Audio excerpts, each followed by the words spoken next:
mapanak di opisina iti DPWH bakay. Mapanak makibideng. Ay na, tagtaginip ka man ay.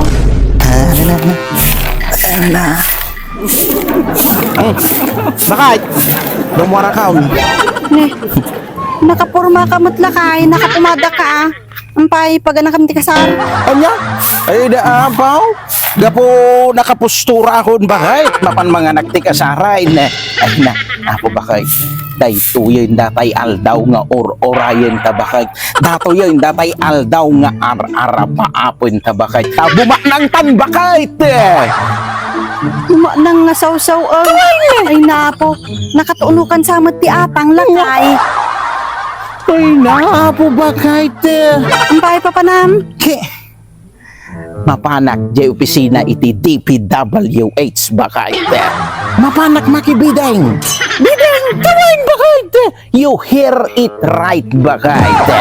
Mapanak makibideng. Tag milyonaryutan bakay ti sungag sa gana kanay na apo. Makibiding. Ay na apo, nakatunukan sa mga talaga ti atang. Ay apo pa kawan ng Diyos ko timpadawat mo nga asawa. Ampay lakay, kontraktor ka aya. Kawain bakay te.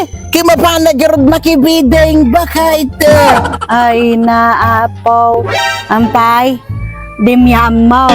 Nga ti kontraktor, dapat ado ti heavy equipments na. Kan dapat ado ti kwarta na. Kasyempre, pagpasahod mo kadagi ti trabahador. Tinampay, adda paggatang mo ay ti materyales lakay. Ay na, tagtaginip ka man ay. Ay na, apo bakay te. Han mo nga problema in dagitan bakay te. Napanunot ko daytan bakay te. Siyempre, ti salyak nga proyekto bakay te. Datay Ghost Project bakay te. Anya? Tuwain! Ay, no Ghost Project bakay. Han mo nga kasapulan na iti equipments bakay te. Ay, han mo nga kasapulan ng tagpasweldo ti tao. Kenhan nga kasapulan na ti gumatang ti materialis bakay te. Tanay, no Ghost Project, awanan ti aramidan bakay. O di paldo daw. Ay na, di ka man lang na hindi ka man nga datay mangob-oblag. Anya? Ay,